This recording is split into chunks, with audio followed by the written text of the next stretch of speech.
Hey, what's up everyone? Jay from Jay's Tech and Tips. And today's unboxing, I bought a new HDMI switch.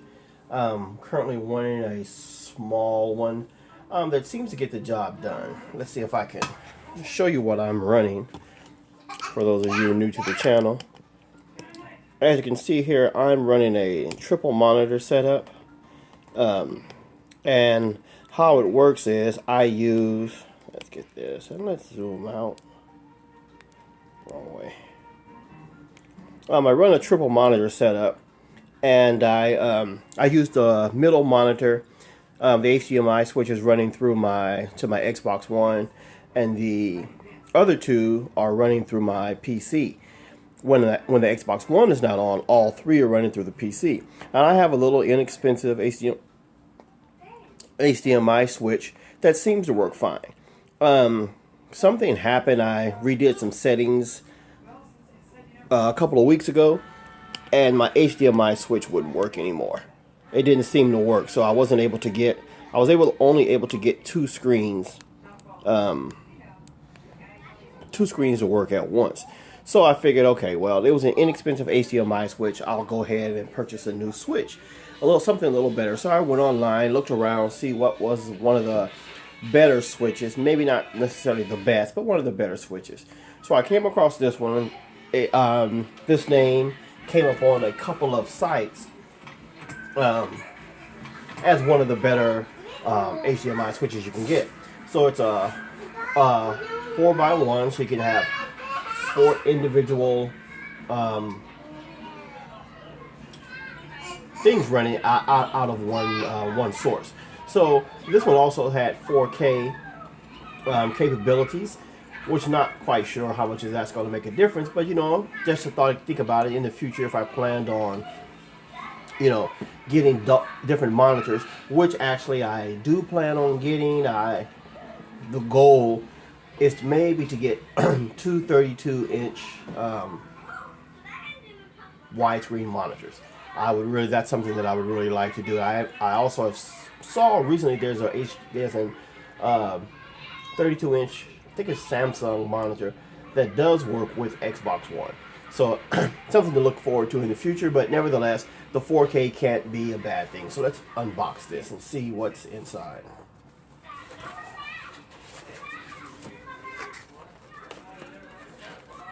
And if this doesn't work out for what I want, I think I'm going to return it. Just some literature here. So this is a powered switch, as you can see. A lot of HDMI switches are not powered. This one happens to be powered. I want to make sure that this is, yeah. So very simple, doesn't come with a lot of things. Has your remote here with all your functions on it, but it does have its auto switching, and that's what I will have it on auto. So when I turn off my Xbox One, I wanted to be able to switch automatically back to the PC, because the other two monitors were running on the PC. So when I turn off the Xbox One, I wanted to switch automatically to the PC, and vice versa. When I turn off when I turn on my Xbox One, I want my middle screen that I game on to switch to the Xbox One automatically.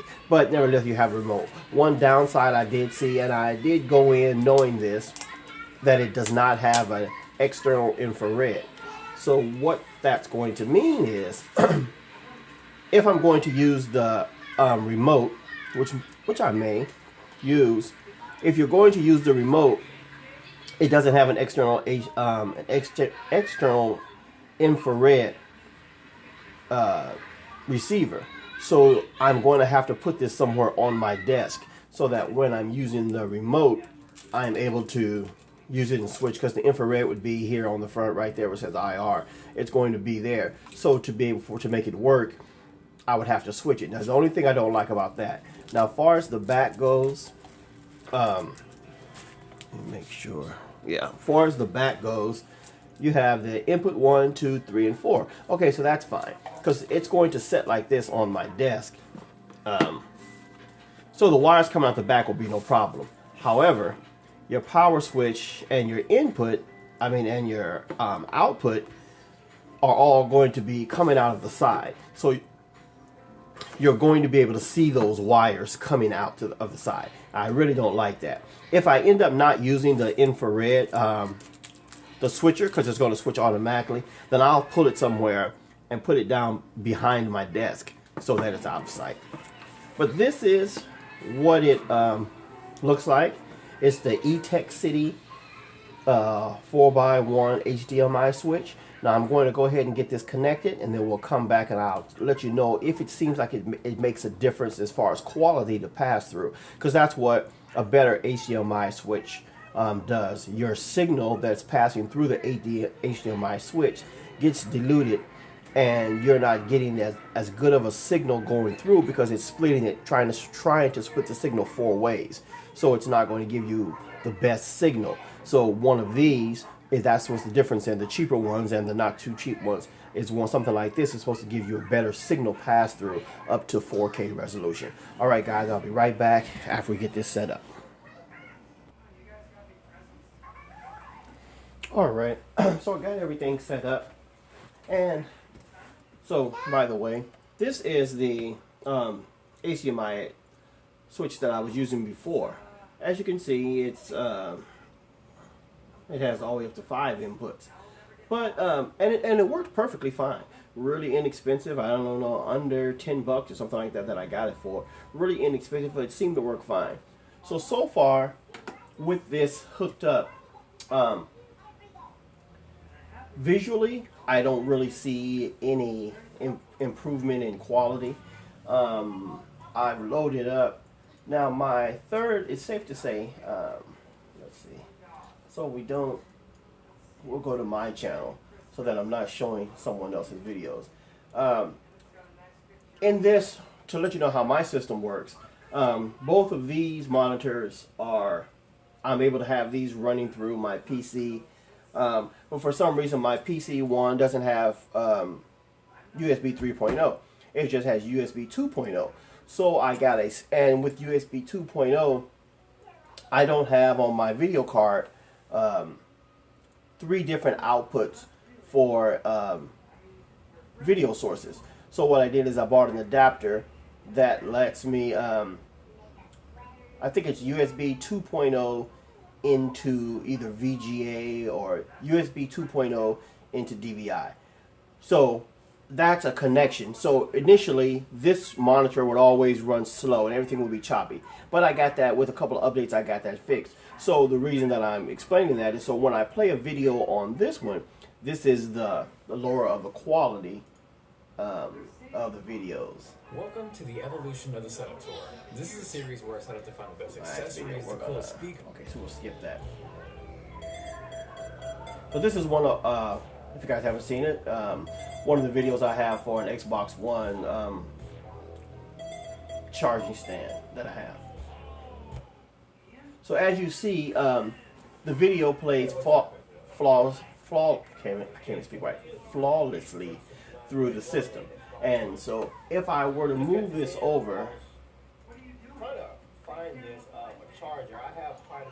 to this screen, you really don't see that much of a difference. Let's see what the quality is set on. So it's on 720p, which is fine. And same thing on this one. Move it over to this screen.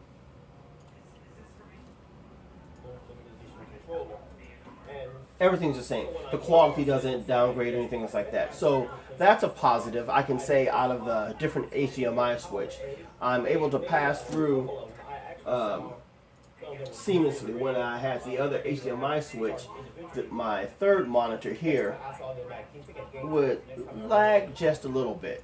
But as you can see through here by the mouse cursor that it's going fine. Okay. So let's exit out of here. Okay, so with all these screens now, I did find one thing that is going to make me keep this one as opposed to sending it back. I mean, it wasn't that expensive. I think it was $35, something like that, on Amazon.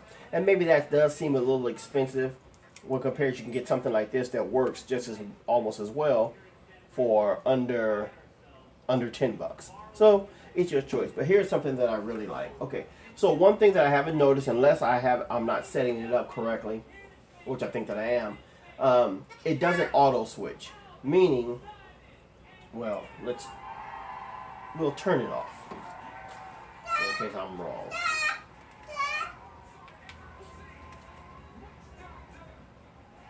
So I turned my Xbox One was on, so I just turned it off now. So let's see, I'm going to now turn the Xbox One on.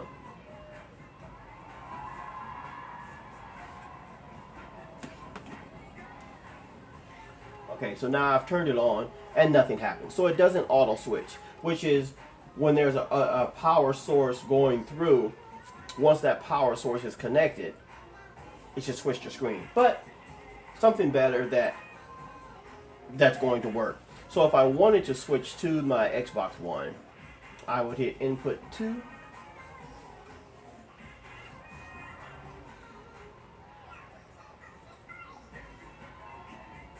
Flashes my screens, and there you are with the Xbox One on there. Now, so that'll be fine, and I'll be able to do that. Let me see if you can see this in the background. I can zoom in a little bit. Well, as you can see down in the corner right there is where I have it set up. So my desk is kind of junky right now, but so it doesn't look too bad. And so I'll probably leave it there. I'll probably tidy up the wires a little bit, but besides that, it doesn't look too bad. Okay.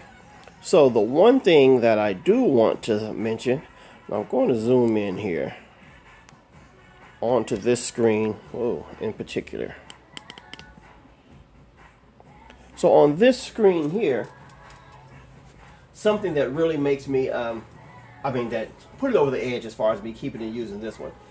Here on the remote, okay, you have your basic buttons, input 1, 2, 3, 4, and 5. I'm not sure what the channel for. I'm assuming if you have a surround sound and you're running your HDMI through your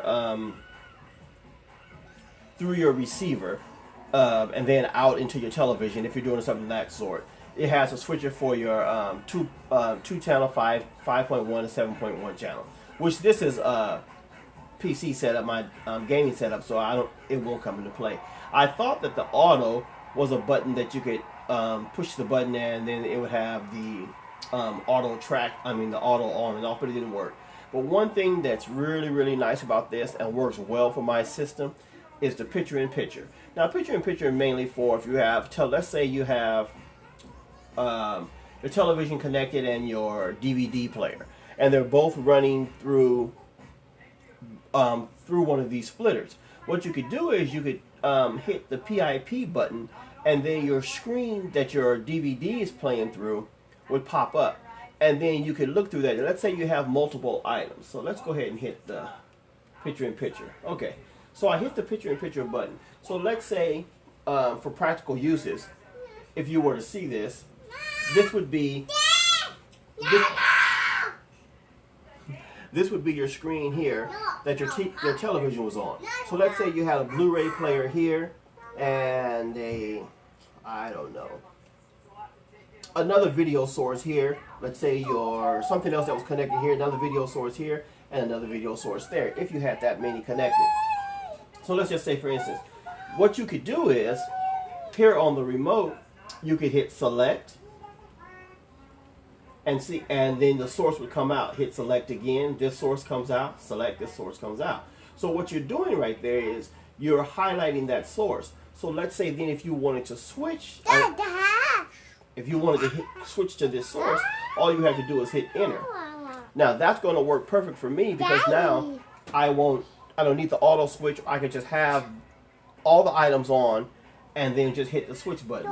Now as you see, now it switched back to my PC setup here. This is really nice. Now in the background here, this is my Xbox One setup here. So if I ever did have an application where I wanted to go and use all three, I needed to get back to where I needed something to multitask with all three of my screens on the PC, I could just use a picture-in-picture button, and it works fine. And another thing that's pretty good about it, let me switch back to it so I can show you. We're going to select this one, hit picture-in-picture. And I'm not sure if this is intended to be this way or not, but it's kind of neat. You won't be able to see this on the screen, but if you can, the mouse that's moving, my mouse goes through all 3 screens. If you could see it, you can't really though, but inside the background, you actually see the mouse. So the feed is still actually going through it. I can see my cursor right here. So if I were to have something on the screen right here, I could actually, it's really small, but click on that. I say if I right click. If I right click right now, then, you know, my setting and different things come up on here. So it's actually, the feed is still live in the background and things like that. And I think that it's a really good feature. It's going to really work well for me. It's what's really going to set this over the edge. Is going to be my go-to HDMI splitter. And I'll just probably give this one away or something of that sort. Not sure what happened there, but nevertheless.